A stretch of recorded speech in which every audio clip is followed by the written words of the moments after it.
What's going on, everybody? Welcome to the Bird and Berg show. I am your host and producer, DM, and I have a question for you. What's worse than three morons talking over each other? Four morons talking over each other. This week, we have a very special guest joining the three of us. His name is Michael Huffer. You can find him on Twitter at Michael_Huffer, the number 3. He is one of the hosts of the Pump Fake Pod. You can find them at Pump Fake Pod. They're on all podcast platforms like Apple Podcasts, Spotify, etc. Talking college basketball. So we're going to divert a little bit off track. We're still going to talk a little NFL. We're going to talk some college basketball too. They've been off to a really hot start, so make sure you're following them for plays they post and listen to the pod for more stuff like that. But let's get into it. So I will introduce the other hosts, BM and Berg, and also welcome Huff to the show. What's going on, everybody? What's going on, Huff? Good to have you here, man. Hey guys, really happy to be here. You know I'm a fan of y'all and watch you, so I'm excited. Oh, I forgot to plug that Huff is joining us via the last week's lotto line. My bad. All right. It's the same as a party line, right? Yeah, you know, like when you used to call into like Girls Gone Wild or whatever. It's just like that. It's the same thing. We used to call them back in my day. We called them 976s. 976 is my parents' era, and then my era was 1-900 numbers, and then like you would call, and then you'd be like, "You're stupid," and then hang up and not realize it was a recording that like you were paid $8 to do. So, all right. Well, we're gonna have you. We're gonna have you because we know that you know ball, all sorts of ball. So we're gonna kick off with some conversation of what is everybody when they're not texting each other about bets or boobs or bets and boobs. What are you doing? What are you consuming? Do we want to answer that? I'm gonna go to Dan first. Well, I wrote drugs, and that was probably true up until like a month or two ago. Unfortunately, I'm at that point in my life where I think the party bus has slowed down a little bit, and now I'm trying to find, like I talked about on past episodes, I don't really like sports anymore, so I've still been debating on what my next endeavor is. You know, I've been thinking about, knitting, embroidery, maybe some deep meditation, some yoga, some broga, possibly anything to lower my blood pressure, put me at ease, help me sleep a little bit better. But no, in all seriousness, it's the same stuff as most people: video games, TV shows, stuff like that. Hanging out with the fellas. Been on a big wrestling kick, as you guys know, watching some old Monday Night Raws. Just I'm really weird about nostalgia. When a lot of people talk about things that are nostalgic to them, I'm kind of like, dude, like, grow up and like something else. But then I find myself watching Raw from 2002 and being like, this is honestly the best TV that exists, and it makes me feel so good that then I'm like, all right, maybe I get it. Maybe I get what those people are into. So I got to stop talking trash on everybody and just let people like what they like. So there's nothing better than me than a good old slobber knocker from JR and Stone Cold, Stone Cold, Stone Cold. I mean, that's Ruthless Aggression era, right? I just got done the Attitude era, and I'm at the beginning of the Ruthless Aggression era. Yeah. So. Yeah, I watched them in order. I've been watching them in order to like basically like flipping between 99 and like 2001. Yeah, I started in like 96, 97, and I'm at 2003 now. So I'm at the point where Bischoff and Stone Cold are co-GMs. Everybody was GM at some point. Yeah, everybody. Dude, in that year, they go... Well, they do like Vince, and then they do Vince and Flair half own it, and then like Vince is the GM, and then Bischoff's the GM, and Bischoff and Stephanie are the GM. Okay, this is gonna become a wrestling podcast. Stop. Basically, when did they do the mystery GM? I think well after this. That's gotta be like 06, 07 at the earliest. But the sad part about this, which is why I don't know how much longer I'm gonna keep watching, is I've already seen the end of Stone Cold wrestling. So now it's like he does this GM bit for a little while, and that's really the end. So like. Once he's out, I'm not sure how much more I want to watch it, because that was my era with Stone Cold. So I kind of got through his whole run, and now I'm kind of like, all right, now I'll figure something else out to do. But yeah, what do you do other than bet? Well, I mean, do you do anything other than betting? Yeah, of course. But no, I was gonna say, speaking of nostalgia, you mean you're not gonna see the new Ghostbuster movies coming out? I haven't. There's a new Ghostbuster movie? Hollywood nostalgia. Yeah, it's coming out. Apparently, it has like all the old guys from the first one. Like Bill Murray and all. Dead. Well, they brought a couple of them back. So, I don't know when it comes out, but yeah, I saw like a little bit of a trailer earlier, and I was like, what the heck? Like they just recycle everything. But no, for me, I mean, like you said, it's pretty much a lot of the same stuff that most people do. But I love TV, movies. Over the years, I've shifted to watching a shitload of more TV shows. What's the best TV show on right now that you're watching? On right now, that's a tough one. I don't think it'd be that good if you can't answer it that fast, huh? Or it's just the fact that I watch so much TV. Like right now, I was randomly watching Loki. I was catching up on some American Horror Story seasons that I haven't seen. I really enjoyed the 1984 season where they summer camp. 1984 season's really good. The witch season, the Young Witches season Covenant, is really good too. Yeah, that's like the third one with Stevie Nicks. Yep. I guess spoilers. Stevie Nicks is in it, but yeah, it's really good. But yeah, that one is good. TV, movies. I'll me and the girlfriend watch all types of TV. A lot of stuff. There's always new stuff coming out. As me and Berg randomly will talk about the Bear for like 20 minutes in between talking about like double result bets and random other shit. But yeah, I've always liked movies, and then after you've seen so many movies, like when I hurt my shoulder after college, I'm sitting there and I'm like, all right, I've seen every movie that I can find on here. Then I started watching all different TV. It's like when you get to the 18th page of Pornhub, you're like, maybe I have a problem. Maybe I should refine my search. Maybe I should. Adam, you look what am I watching right now? Adam, you seem like the guy that might have like a good guilty pleasure TV show or movie. Do you have something that like a lot of people don't know? He watches The Golden Bachelor for sure. Oh, well, I don't watch it. Let's be clear. Uh-huh. My wife watches it. I don't like actively. That's such a good excuse. I miss having that one. Honestly, like in terms of those shows, I'm a big fan. First of all, it's Bachelor in Paradise or nothing else. Like Bachelor in Paradise is on like such a different level than the other one. Bachelor in Paradise, literally, they're just like, we're not even gonna pretend to have romance. We're just gonna put you on an island for 2 weeks and tell you guys to bang. And most of them do. I just think it's hilarious because so many people watch the Bachelor shows to like they love and all this stuff. But the percentages are like 3 for 27 all time of like couples that actually like make it. So I don't understand. Oh, it's terrible. It's hilarious. Like, well, wait, the one that made it. Oh, they were from Bachelor in Paradise. They're the ones who committed the DFS fraud. Oh, that was a big thing. Yeah, Tanner. Yeah, because he made fake accounts on his girlfriend's or his wife's account, and then they won a DFS competition, and it turned out he was a fraud. Right, because instead of having 150 lineups, he had like what 1,200 in the. Yeah.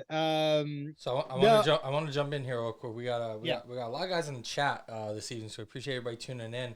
We got some people giving us some TV shows they like and some recommendations. We got Behind the Ring on Viceland, a wrestling interview thing. I've heard of that, and I know I wanted to check that out. Dark Side of the Ring or Behind the Ring? No, they're two different things. I know Dark Side of the Ring was like an A&E one that they were doing for a while. I don't know if they still are, but those are really good. This is apparently a different series. They're both great. But, Attack on Titan. Which I think is anime. Did you guys watch that wrestling one on Apple TV? Heels, I think it's called. Oh no, it's on. That's on Showtime. Stars. Really good. Stars. That's Stars. It. Yeah, Stephen Amell, right? It's really good. Yeah, I heard that one's really good. We also Speaking of Stephen Amell, our boy Javon jumped in and said Golden Bachelor is the GOAT. Okay. Golden Bachelor is the GOAT. There it is. Speaking of Stephen Amell, just watched like Gen V, which was like the spinoff of the Boys. Yeah, it's a prequel, isn't it? Oh yeah.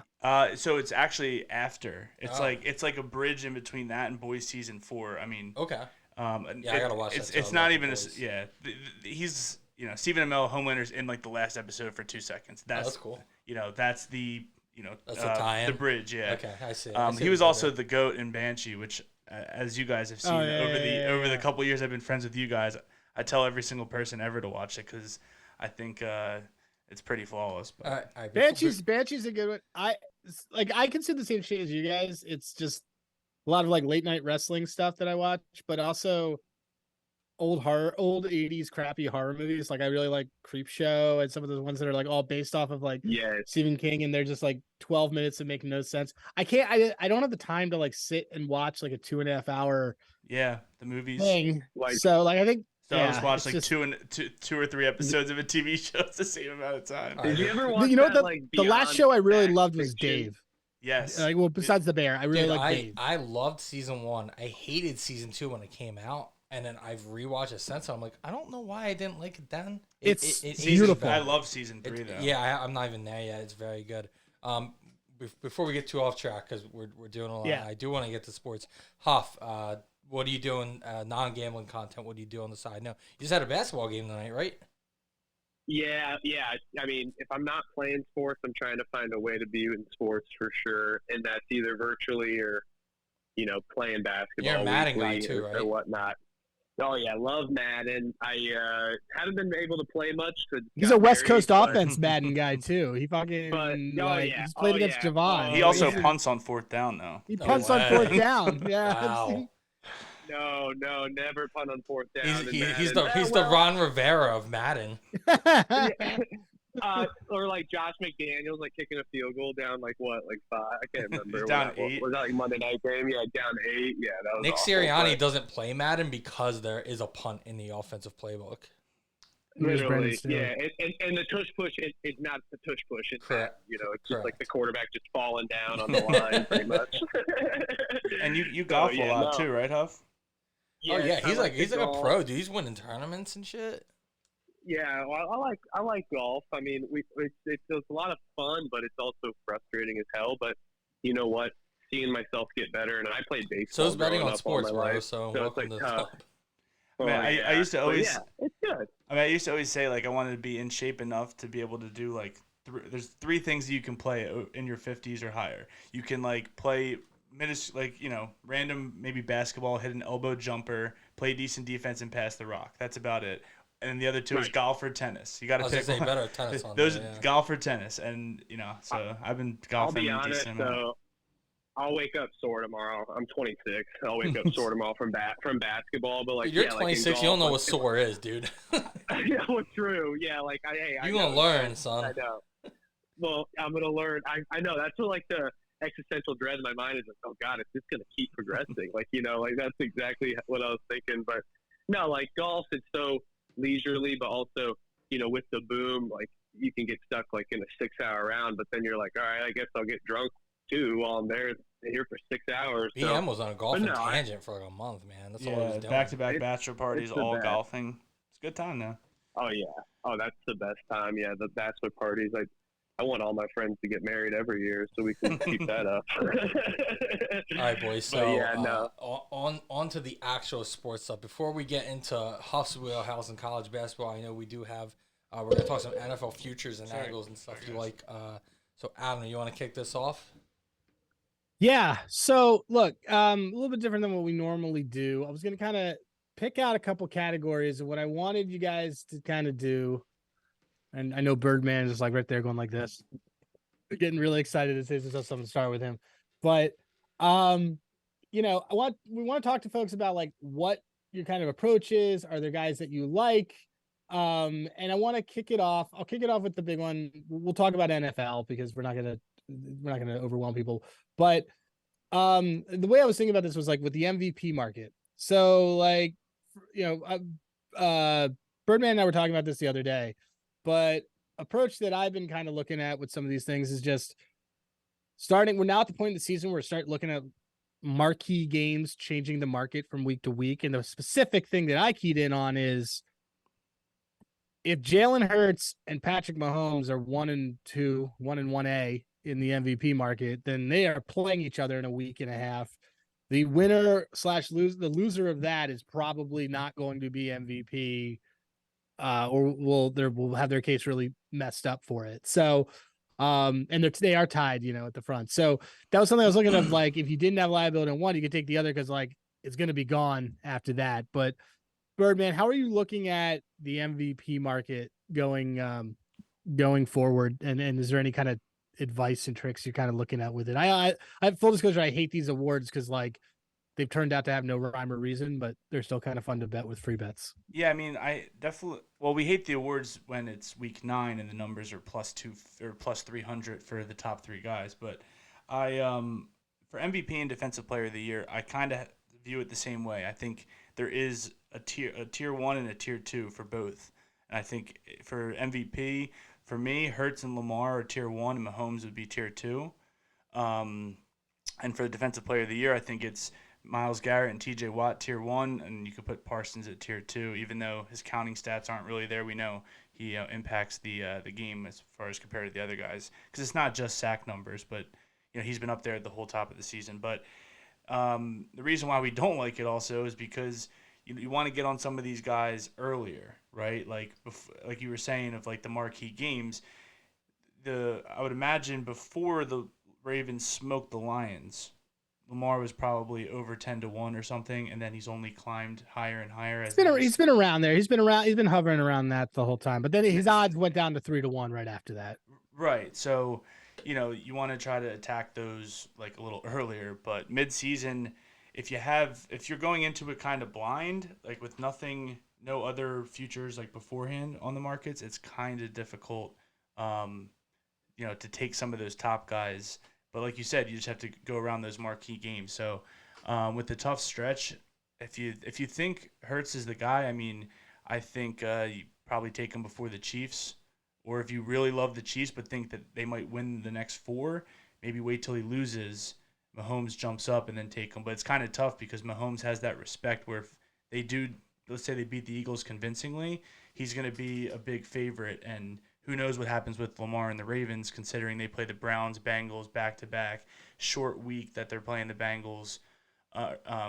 So that's it's a little murky there. The thing with Mahomes is you also we talk about this in a lot of sports. With guys that have been top of his voter fatigue. The fact that he's won in times before, the fact that so far this is a down year for them. Right. He's going to get credit for the fact that this is probably the least talented offense he's been in, but they also have kind of underwhelmed, so it kind of works both ways. And then again, the fact that last year you could pretty much walk into pretty much until the Jalen injury, it was going to be Jalen, and then him missing the time really seemed like it opened the door for Mahomes to jump in and get it. I don't know if Mahomes is a guy that I would be looking at this year, but yeah, if you like it, it's kind of now or never, because he's either going to win these games and jump ahead, or he's going to lose them and be completely out of it. Yeah, I mean, the narrative around the Chiefs is their defense anyway. Right, which has been surprisingly good this year. They're like a top 3 to 5 unit, whatever.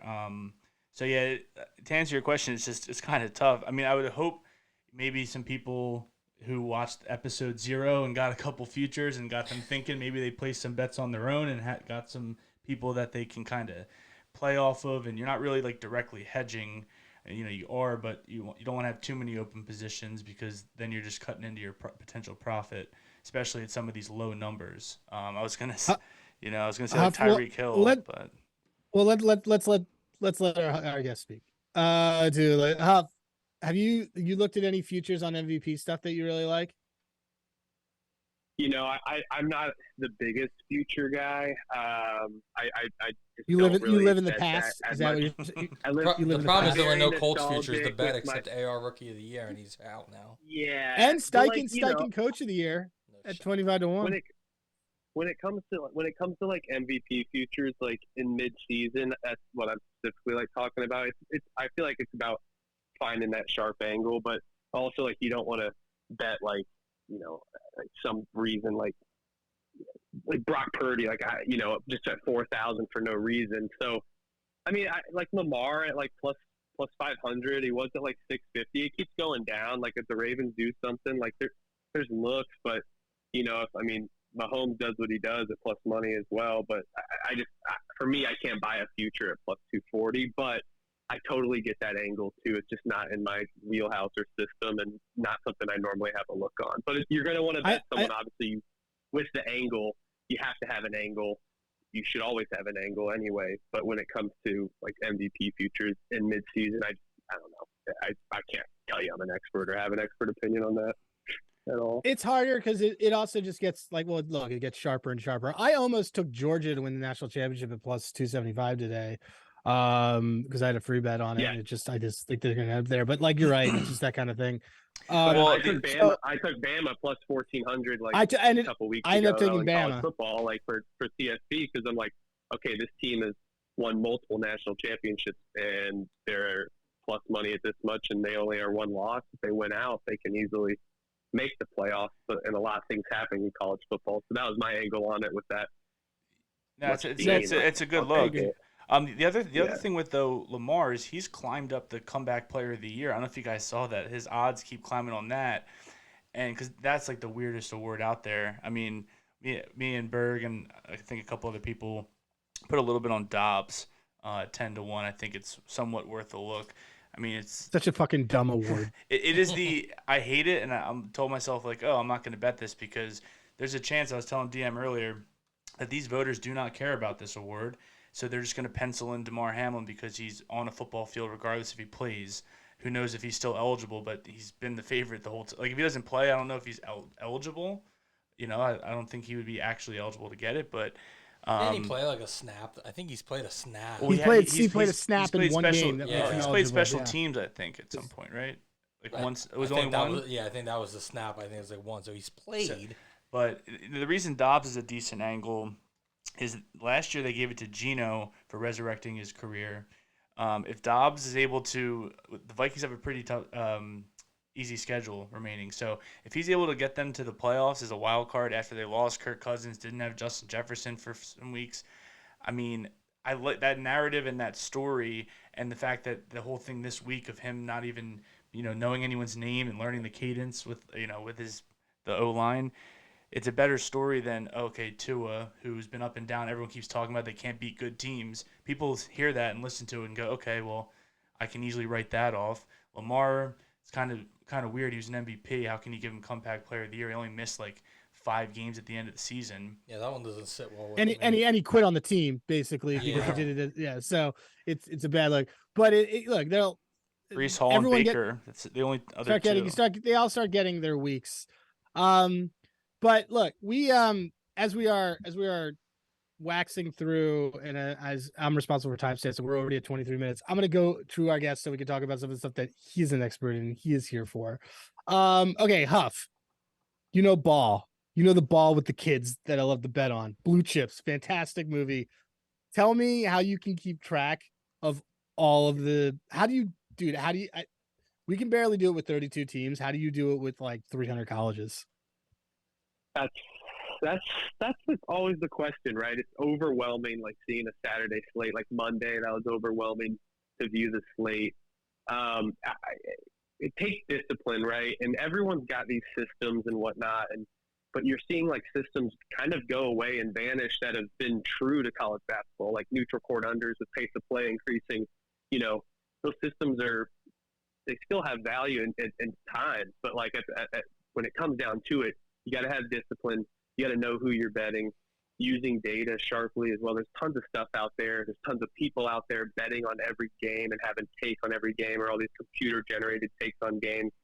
But it's, data like KenPom, it's $20 a year. It's very cheap. The interface is very 1990s, 98 Windows. But figuring that out, how do I know about a team like Texas A&M Commerce that, I took Texas Tech to cover, but of course I tweeted out their team total over. That didn't hit, but they still won by 30.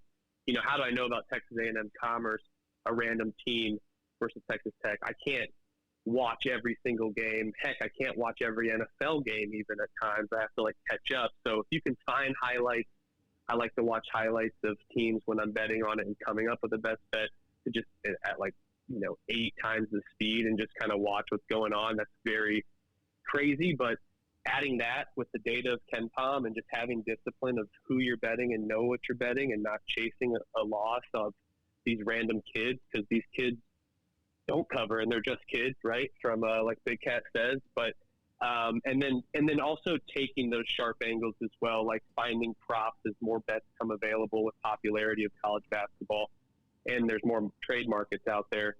Like for instance, last year Trace Jackson Davis over 8.5 rebounds was for 2 months. Well, he had 16 most of the time. He took 10 plus at plus 300. So taking those bets and just writing those out for the year and finding those bets, they're going to hit. But these records at 20-11 or 21-10, picking a side every time is super tough. So trying to find those bets and realizing that, well, they're going to lose 2 out of 8 times, but you're still in the green. That's what it takes figuring out. So yeah, you're going to have hundreds of bets in the season. but it's about finding those bets that you know, true and love, and not just picking some random team on the roulette wheel.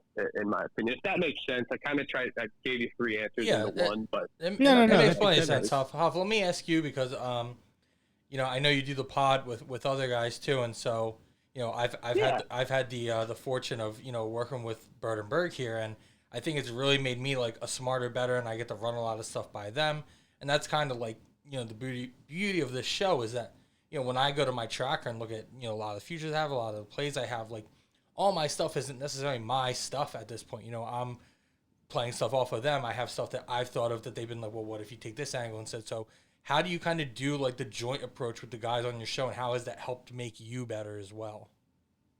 I completely agree, and I will admit those guys are better than me, and I try to learn from them. Yeah, same. So you're me. and yeah, exactly, Dan. I just want to shout out though, like I met you guys all through Twitter. I met them through Twitter, and Adam introduced me to Trevor as well. So I just think that's one of the coolest things. But anyway, I just had to shout that out. We're using it networking. Yeah, Twitter, the now D-Generation X. But yeah, like I think it's really sharp to hear about them. That's because, like, for instance, I was leaning a team from last year that was really good. Well, they lost their star player. I didn't know that. I was texting our group chat today, and he's like, yeah, they don't have their star player. Well, the line was plus 18.5, and they lost by like 30. So wait, who was it? Western Illinois. Plus 18.5. Like I watched them last year. They were a great team against the spread. They were like 21-10 last year, or 20-11, something like that against the spread. But they're a completely different team now, and like I wouldn't know that. So leaning on them and their knowledge as well has been huge, and also just sharing our betting approaches at different times, because we do have different angles, but we mostly like lean together too on a lot of things as well. But I think that's the coolest part about it, and being able to learn from them and try to build up my portfolio as well. And also just trusting my gut is what they've taught me as well. It's really big, I think, in college basketball. Trusting your gut, trusting your initial instinct. Don't try to go reaching and find more else. If you feel it, take it. Because you like it, something about that in college absolutely. Basketball. So, Huff, I do have a couple questions for you as well here. First one, is player props in your state or no? Yes, they are. Yeah, they're heavy. Like they normally don't come out though till like a little bit before the game. Like they're not going to be out at the initial opening of when they're open on DraftKings, that is. But or stuff like, or markets like their sport books like that. Excuse me, but yeah, no, there's props available where I am. They're great. I love them. You do? Okay. Yeah, I was gonna say. And another question. A lot of people say that college basketball is the easiest sport to kind of find an edge, because there's so many games. It's hard for all these sports books to keep up, because it is more frequent than college football, and the variance of basketball compared to football, and like obviously you can only score certain ways in football. Basketball scores can be anything.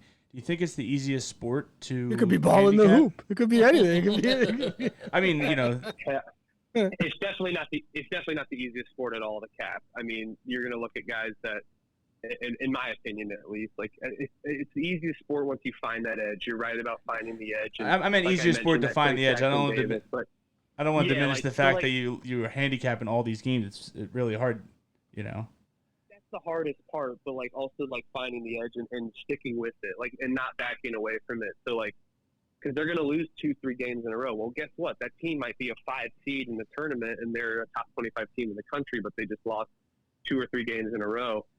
So it's finding the edge and sticking with it. Like I mentioned, when it comes to props, especially like the CJD last year, which is a total homer play, but it was the right edge all the time, and the props were widely available for me there first in my market of Indiana versus anywhere else. So yeah, like props with like the Texas Tech game I bet on today, they didn't appear till like 5 o'clock today. Gotcha. So for me at least. So yeah, it's okay. Yeah, definitely. Once you find the edge, it takes a while for them to catch up. So like when someone scores a touchdown, or like they cash their over yards, twice in a row. Well, that's going to jump, or they're going to get juiced, right? So they catch up pretty quick, but it's going to take like a month for NCAA to catch up, and they factor in that they're just kids, baby.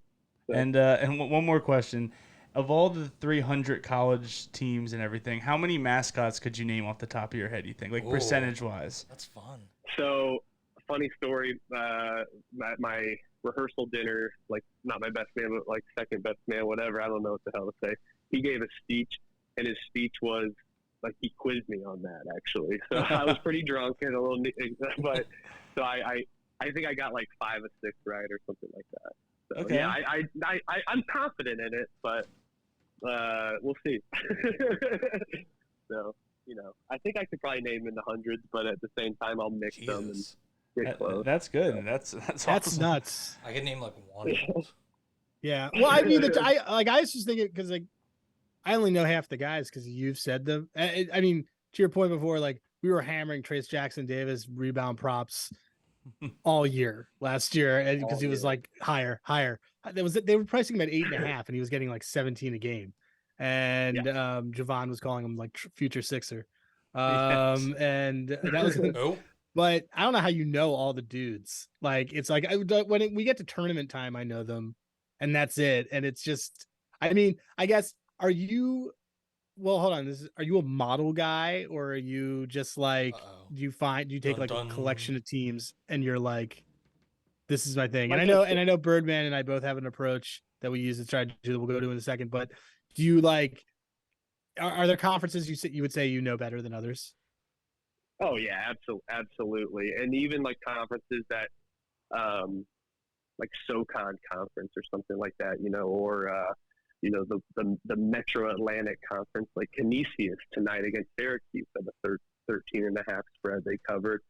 You know, teams like that, they take a while to catch up too, because, well, there's 600 bets out there total versus thousands of bets on the primetime Kansas versus Texas game, right? So that's where that lines don't catch up, and you can catch a ton of, I don't know, CLV, whatever that trash can picture is on. It's always posted around, but you know that's where, and betting early in college basketball is sadly what the guys on the West Coast have a huge advantage. Like the lines at 2 to 3 a.m. Like it's sad, but like by the time it's 6 o'clock and the guy your 9 to 5 guy is like, oh, I'm about to bet on the game. Well, he's getting 6 points less than the over/under that it opened up with, and that's big in college basketball. So, yeah, that's that big of a move. Oh, it like moved, it happens like that. Like last night, I was looking at lines and I got way too tired, so I was like, all right, I'm not gonna make a tired bet, and I just was like, I'll wake up and do it, and work caught up, and then by noon, a line had jumped 8 points from like 2 a.m. to like noon. Yeah, so it really is like a competitive market, and that's where. But also, let's say you take the under there, you know, then it goes all the way up. So you got to be on the right side of there, and that's where finding that edge comes into play that we've talked about. Now, with those, if you do catch one, do you find yourself playing a lot of middles or no? Yeah, like I like that. I like that, but I have to be watching it as well, of course, to like live bet it. Like I don't like the middle, I guess, before pre-flop. Like if you catch one of those and it moves like 8 points, are you like, do you? I guess you just answer the question, but does it happen a lot where you say, all right, I'll take the under now that it's 180.5 as opposed to 160.5 instead of 150.5?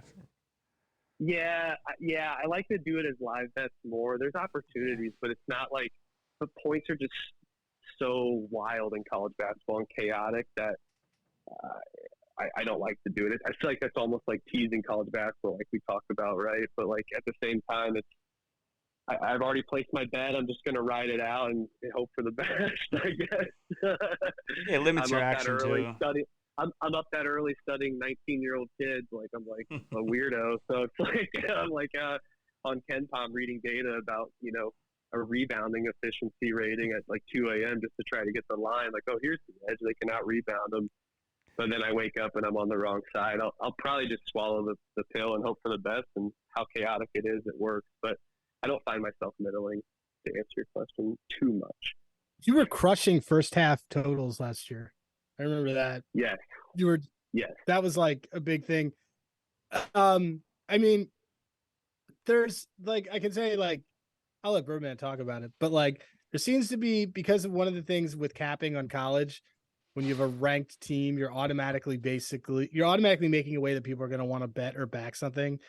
and a tried and true seems to still be, and hey, an unranked favorite against a ranked.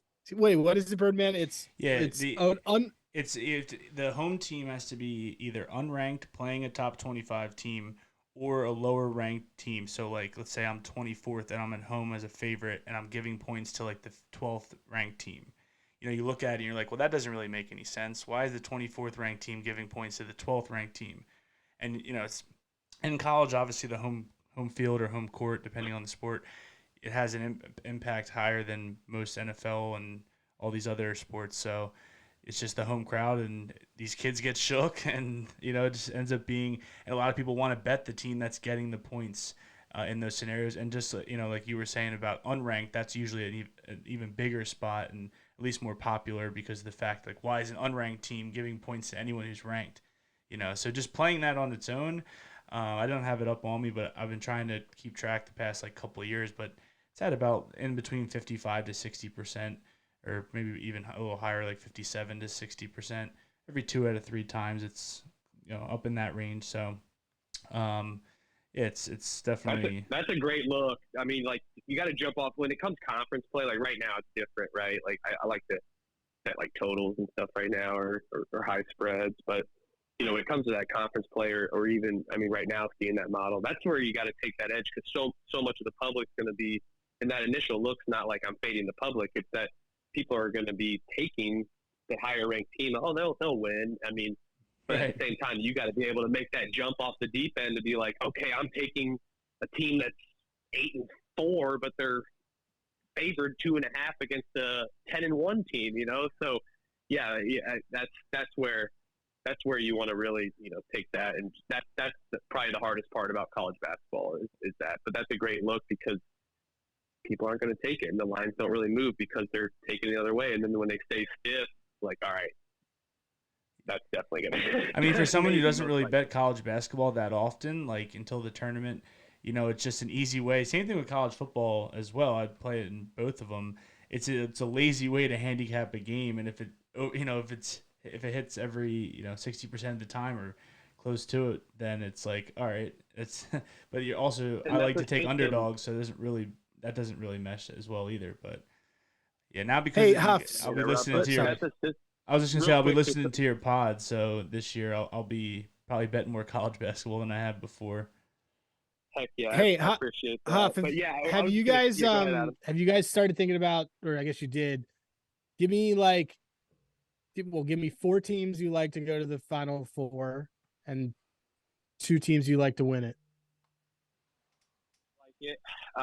4 teams to go to the Final Four. It doesn't have to be 4. I just made up I made that up arbitrarily, so it's fine. You could be the Final Four. It could be anything less than 4.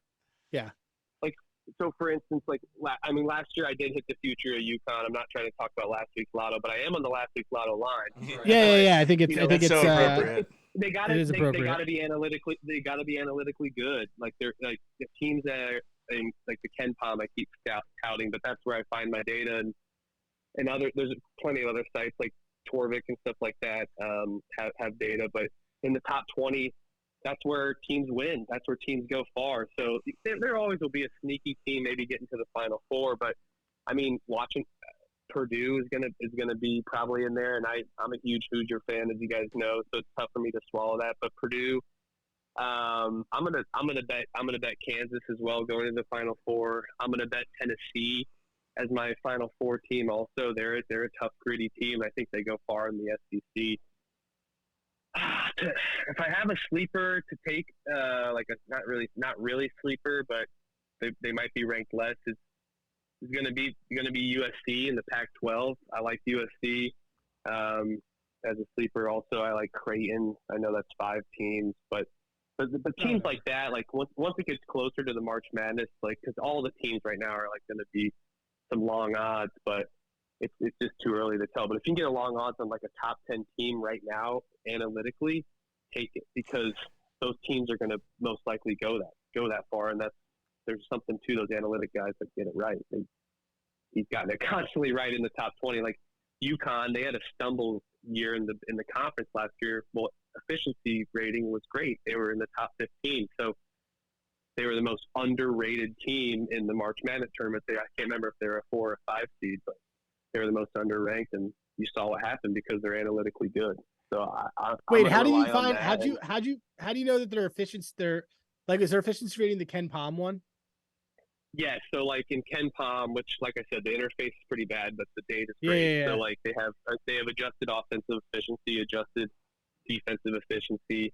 They have it at the margin as well. Like he has a luck rating, how close they get to winning, strength of schedule and everything. And then you click around, he has a prediction of every matchup and points. Now the matchups are pretty similar to what the books are, so you're not going to get an edge from there as much. But where you can go is click into it, and he has this rating on every kid pretty much and how much he's used, usage rate, rebounding usage rate, if they're top hundreds in the, in that stat specifically, and then the efficiency of like different reboundings and the 4 factors of college basketball, which is probably like one of the most important things, which the 4 factors are effective field goal percentage, turnover percentage, offensive rebounding percentage, and free throw attempts over field goals attempted. That was something that I used a lot in the tournament, and I remember I talked about it a lot with you, which was if I have a short spread and one of those teams is drastically shoots under 70% in free throws, I'm not taking that team as a favorite in the tournament because they foul like crazy and then they will lose. So yeah, and yeah, exactly, and yeah. So I mean, that's where you can find the edge of props too, and like I don't know about so and so of how many threes he can hit, but I know that this team A or team B they're one of the worst teams to give up 3-pointers. So if I see a prop of like over 1.5 threes and he does it 3 out of 5 times, I'll take that because I know that this team's going to give up a ton of threes, and they do. So I like to confirm it and try to watch highlights and at the speed but I start at Ken Palm and I start at the data and my gut. So shout out Ken Palm. Shout out there's a lot of free data out there for college basketball. Just want to shout that out. So just Google that. Haslametrics is another, Torvik. I mean, tons of stuff out there that's also free, and you don't have to pay for an extra subscription for it. There's always at the end, right before the tournament, there's always that like those stat filters, right? They're like only these 5 teams can win the championship because of their top 10 in defensive efficiency and top whatever those things are. It's got to be hard to project those early on, but I guess you can find teams that you like maybe one side of the ball and the small sample size that you think their offense will bounce back up. It's only a couple games in. Well, right, and we're not even. And the thing is, crazy is the transfer portal. So like I mean, right now, I mean, because that's where I struggled this year, and admittedly so in the off season because of all the transfers. That was the hardest part. It's like I'm in the summertime trying to enjoy a beer at the lake or something like that. I'm like, oh gosh, Hunter Dickinson just transferred to Kansas, but something like that. Like those I can catch up on, but those sneaky transfers, that's where it was tough for me to catch up. And I'm impressed with these guys that can do that and be pretty close to accurate, if not completely accurate, of how efficient they are. But they do take some of last year's data into effect, and then they try to bring in the transfer portals and factor that in. But yeah, to me that was the toughest part this year was the transfer portal. Yeah, I took 2 I think with free bets, Marquette and I was going to say Arkansas, Nice. Arkansas, to win the championship. What do you think of those 2 teams? I love that. I think Marquette is one of the top teams. Well, they were in my top 10. Our first Pump Fake show. We did like our top 10 and Marquette was in there for me. And I know Trevor was super high on Marquette as well. They're going to be great. Big East is a good conference. They play Illinois. They should beat Illinois. They play UCLA. They match up well against UCLA. So it depends we'll see how they look on these non-conference games. You get a lot of early tests, like I mentioned, Illinois, UCLA, Wisconsin, Texas. But, they're going to be good. They're going to have one of the best efficient offenses in the world. It's just hopefully Shaka can get their defense going, and their defense will be strong come March. I think that's a great bet. I like even Marquette over Arkansas. I know Arkansas a popular bet because how well they've done in the tournament recently. So I think they can go super far as well. And Bus has done a good job in the portal also. But I like Marquette more. to be honest with you. Huff, They're my team to win it all too. So like that's another sleeper team I think to shout out. But yeah, it's we'll see how they match up with Creighton. One of those teams will win the Big East. That makes me feel good about it. Huff, tell everybody. Sorry, Huff, tell everybody. A little more about what you guys do on Pump Fake Pod. For all the people we have watching, we're getting a lot of feedback on this one. A lot of good stuff coming for you guys. So if people are interested, because we don't do a ton of college basketball here, obviously that's why we brought you on, and we can definitely bring it back at other times. But if people are looking for this, on like a weekly basis, or however often you guys do episodes, what will they expect on a regular episode from you guys, and like how often do you do it, and what's your approach? Yeah, appreciate that, Dan. So yeah, I mean, it's basically what we do is we're gonna have about a couple episodes a week, just for how every day college basketball is, right? And those down days are interesting. So. But when it comes to Saturday, we'll have an episode out normally on Saturday mornings, and then to start the week as well for Monday, Tuesday slate for Super Tuesday, or if they even do that anymore, I don't know. But so yeah, we'll have about 2 episodes a week, but in between we'll start making micro content on Twitter. We've been doing like text tweets, but we're going to start doing video, just little shout outs and stuff like that. Of what our best bets are. We're going to have bits in between on the episodes as well for like, stellar, seller, and dweller as well. So the dweller being Nice. like, I'm lingering a little bit, but the stellar guys they're done. So, but yeah, we'll have stuff like that, fun stuff of going back and forth. And Nick and Trevor have done this a lot. This is my first time doing it, so I'm happy to put myself out there and try to take my edges and angles and learn the best bets. So we'll try to focus on bets, but also talk about news in between. But since we only have 2 episodes, we'll definitely focus on our best bets and talk about that, similar to you guys. But have some banter in between, of course. So. Yeah, dude, Huff, I gotta ask you. I meant to text you. When did they stop doing the 24 hours of college basketball? And do you know why? Because why the fuck wouldn't you want a 3 a.m. game for anyone who's up to watch? It's gonna do better than the 6th rerun of Sports Center, isn't it? So I'm trying to be like, okay, college basketball's coming back for 20 days. So I'm trying to get excited about it. All I wanted was a bunch of games I didn't care about that weren't my teams. I just wanted to watch at 7 o'clock. You need 35 screens at 7 o'clock to watch a game. I completely agree, Dan. I missed it. When did they get rid of it? Is this the first year? Because I'm not a huge college basketball guy, but I felt like they always did it. I don't. It's been a few years, honestly. Really? They've rolled it out. They've rolled it out poorly. But I'll tell you, when the preseason tournaments start, that's when you're going to get those 11 o'clock games and 10 o'clock games and stuff like that. Dude, me and you were eating in the round of 64, dude. Yeah. Oh yeah. That was so. Oh, fun. It's the most fun time. We were cleaning up. I'm just texting at 10 a.m. I'm like, all right, what do we got at noon? And we were just hammering them.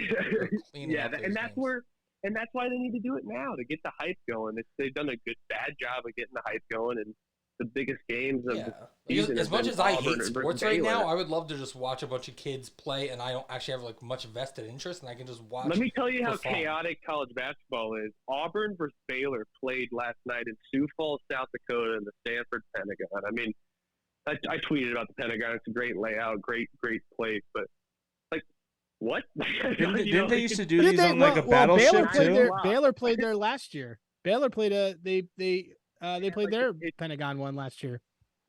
What happened to those battleship games? When they played on the ship? They do that. They still do it. Wasn't that just a George Bush thing? Because he's a fucking moron. I think they did it last. Yeah, because Syracuse played. They did it last year too. Yeah, they do it in. I think they do it. I thought December. it was the Oh, okay. I thought it was the kickoff to the season. We need It's really weird because the Syracuse one, the court was moving. Well, that brings me to a point that I have, which is going to be my in the DMs segment, which we are still looking for a sponsor. Because not only was I upset that wasn't a thing, and I mean maybe I'm late, maybe it has been a thing for a while. It sounds like, but this week on Tuesday, I'm like, okay, my plans fell. I had plans that night, they fell through. Sitting around, and I go on DraftKings. I'm like, I'm gonna throw a little money around. So I bet a first basket round robin for NBA. And I'm sitting there, and it's like 7:05, 7:10, and I'm going through my cable, and I'm like, where the fuck are the games? We're talking about a Tuesday in November, the beginning weeks of the season. Baseball's over, one of the only nights of the week without football, and the NBA had a completely empty slate. What the fuck are you doing? It's 2023. There are so many ways to consume content, and you're going to have a night where you don't even have your product on? I don't give a shit about this in-season tournament or anything else that's going on. Put a goddamn game on. I always thought Tuesdays were like a TNT doubleheader or something, and I'm sitting there with my dick in my hand like I can't even... I finally get over not wanting to watch sports, and I want to watch sports, and they're not there. This is insane to me. With the money that advertising pulls in and all these stations paying these big monies for the rights to air these games, I can't believe they didn't have games. I had to watch hockey, and I'm like, all right, fine. Let me embrace hockey this one time. And I turn on Rangers Red Wings, and it's 5-0 Rangers in the second period. I'm like, why the fuck am I doing this? It was atrocious. It's 2023. You can stream everything. There's a million apps. You can put the game on Twitch, on YouTube, on XTube. I don't know. Put a fucking game on so I can watch it. It's unbelievable. The reason that they didn't is election night. Don't care. But they could have easily. The thing that was annoying. The thing about sports is it's supposed to distract you from politics if you don't give a shit. So put a game on. And also, all the poll stuff closes at like 7. Just push the games to 8, I'll 9, fucking give 10. them a poll if they need one. They could have just pushed the games back and said, all right, we're still going to. Could have done anything. Literally anything. They did nothing. It's absolutely ridiculous. I'm pissed. Yeah, they started doing that because it was like their whole social awareness message. I just don't think it does what Whatever, they need dude. to do. Put you need to vote on the court and then play the fucking game. Yeah. No, I agree. Okay. This is a supersized episode of everything. Let's go to the Twisted teaser. Twisted teaser. So it's a 6-point teaser. Go around, pick a team or a total, and we'll put it together and hopefully it'll win. Birdman, do you want to kick it off? You want to kick it off? Yeah, I'll kick it off. Yeah, I'm just gonna go with like the ugliest, most minus EV one you can do probably from a numbers perspective. Somewhat is I'll just take the Cowboys to 10.5. If they don't win this game by 11 points against Tommy DeVito, then Put some respect on Tommy DeVito's name. No, don't. You don't need to do that. You don't need to do that. Tommy DeVito went to Syracuse and sucks. And it's bound to win because it's not Wong. So let's, it's just gonna happen. They're gonna win that game by 30. I'm probably gonna actually bet it. I mean, 17 points. Of course you're gonna bet it. It's just like usually I'm like, over 2 touchdowns. I try to be sharp and I'll take plus 14.5. But in this game, you'd have to pay me to take the Giants. Huff, what do you like? He's gonna say next. For the teaser, I might Yeah. need you to come back for me. Let's see. Let me get in there for the twisted teaser. I can go. Huff, if you need him in, I can go. Yeah, Yeah, go yeah. ahead real quick. All right. Dan can go. I gotta pull up my pick. I'm gonna roll with the trend of fading Arizona at this point. The Falcons are only a 1.5 point favorite, and Arthur Smith is a war criminal, and he's never seeing heaven. But I don't think that they're gonna lose to Arizona, so I can take them all the way to 4.5, so that I have the field goal and then some. I know it's in Arizona, but the Browns was my favorite play last week, and they gave them 27-0, and I'm mad I didn't bet it to the moon. I'm not going to make that mistake this week. We might actually finally see Bijan matter, but then again, if you watch Arthur Smith's 5-minute video about why he's not getting more red zone touches, you'll debate if you just want to put a gun in your mouth instead. So, what do you mean? He sets great off-ball screens, you said. dude, he was he spent 5. I've never seen anyone talk for 5 minutes and say nothing less impressive. How do you say that? Oh, he's having a good impact off-ball.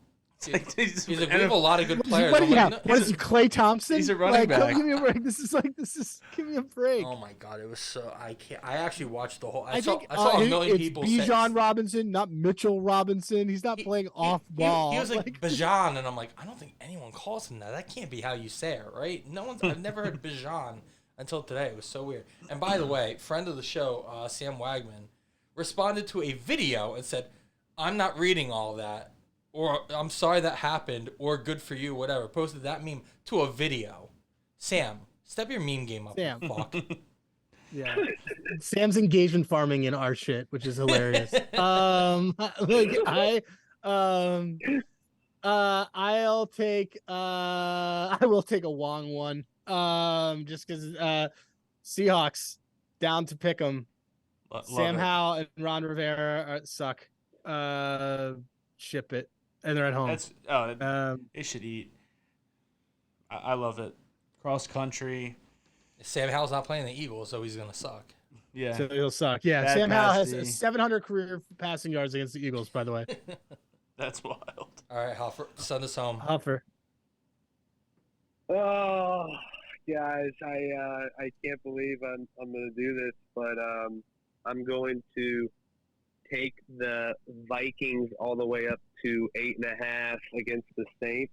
I'm going to trust in Josh Dobbs and the fact that it's going to be a close game. Of this one. Oh, shit. Well, I also like the Bills -1.5, and that makes you feel better to beat the trust your Bills gut, bro. as well. Yeah, trust your gut. You talked about that earlier. I mean, the total is only 41, so it's just will Dobbs. You can always do well in the NFL. It's like, what happened last week? Oh, they did good. All right, I'm fading them. Oh, they did bad. All right, we'll bet on them. But I think there's something with Dobbs. There's some magic there. Yeah, he's definitely looked good. That was my thought, BM. Is I was like, okay, they had that big comeback win. He wasn't even the starter. Jefferson's coming back. Like, I thought this team was going to be down and out too. And interesting, Jefferson coming back. No team has started 0-4. They started 0-3 or 0-4. 0-4, I think. I think 0-4. 0-4. No team who's been 0-4 has gone on to make playoffs. Only one team in the last 20 years. One team in the last 20 has done. But he didn't come back from anything because he played at the end of last year. Well, it's he actually almost took the Titans to the playoffs. Resurrecting his career, I guess. I don't know. Can you resurrect it if it never started? Time out. He was an opening team starter this year. Like what? Yeah, like he didn't lose his career. He just started. I'm saying like Gino, like Gino though. Yeah, but Gino was a high pick who actually. Gino wasn't on. Yeah, but Gino was a backup on another team. Dobbs played for. He got drafted in 2018. Right, but he started 3 games to the end. He almost won the division for the Titans at the end of last season, and he was the opening week 1 starter for the Cardinals. Like there isn't. That's he was the opening starter for 10 weeks. Like there's nothing to come back from. But there was, yeah. I mean, all right, boys, keep it. We already did Dobbs. We don't need to do this at the end of the show. No, that's true. Well, and my thought on this is that someone mentioned the total being low is that and the Vikings just playing close games as it is. It could be a 23-20 game or 20-13. It still covers. So yeah, I think that game's close. I was on the other side of it as far as teasing. I actually think I'm teasing the Saints to over the field goal, but I think you could definitely hit both. So sure. yeah. And Brian Flores is pressuring with 6 men, like I think at the highest rate, like easily by like a big margin. And who knows if Derek Carr just throws like 17 picks because he didn't throw one last week because me and Berg took that. Bro, he's definitely throwing at least 2 this week. We need the yards. No, don't. We got root for Derek Carr here, boys. Come on. Oh, he'll throw for 400. 2 okay, picks. fine. All right, there you go. That's what I need to hear. All right. All right. So the 14 teasers plus 260 on DraftKings. Nice. We'll rock it. All right, again, that was Cowboys minus 10, Falcons Cowboys minus 10.5, Falcons plus 4.5, Seahawks as a pick'em, Vikings plus 8.5, plus 260. All right, so Huff, is there? Do you want to plug one more time where people can find you, anything like that? Any final words from you? Thanks so much for coming on, dude. We appreciate it. Appreciate it. Guys, I just want to shout out the Bird and Berg show for sure, and you guys, and thanks for having us on, or me as representing the Pump Fake Pod. Guys, give us a follow at Pump Fake Pod. We love college basketball. We can teach you about college basketball, but also you can teach us about college basketball because sometimes we need to go back to our roots. So it's a big learning game, and I think that it's really chaotic, and the parity is a thing in college basketball now, as we've seen. So trying to find that edges and not being afraid to bet on some random team that you got to watch on ESPN Plus and some kid in the media class is moving the camera too much and he's missing a shot or something. That's what you got to swallow. It's a gross sport, but we love it so much. And I want to shout out also CBB Nick and Stooley Picks, my man Trevor. So they're great guys and they're very knowledgeable. And I think they even more knowledgeable than me, so I'm learning a lot from them and give them a follow also as well out there. That's CBB Nick and Stooley Pick. Berg, and DM, appreciate you guys so much. Love y'all. No problem, dude. You Yeah, can thanks find for Huff coming. on Twitter at Michael_Huffer, the number 3. All his stuff is in our descriptions and everything as well. You can find the show Pump Fake Pod at Pump Fake Pod on Twitter. And again, all that information is in all of our descriptions and everything for the episode. Make sure you're following Bird and Berg Show on all socials at Bird and Berg, TikTok, Instagram, Twitter, Twitch, YouTube, all that stuff. If you go to any of our profiles, we have a Linktree account that'll take you anywhere you need to go, so make sure to check that out. I'm sure, being that we didn't really cover too much NFL this week, there will be a lot of content on our socials. It was a very special episode. It was like a Christmas episode. An ode to CBB, yeah. Exactly. So make sure that you're following so you can get extra stuff like that. And again, if you're looking for college basketball, please make sure you're following Pump Fake Pod on everything, and Huff and those dudes as well. We appreciate everybody. And instead of all of us leaving everybody with one word, I want to give it to Huff. Huff, you're getting the final say here. One word to send us home. What, just one? One. Yeah. You know what? Well, we all usually get one. If it's 2. just him, I'll give you up to 3. I'll take 2. I'll meet you in the middle. Okay.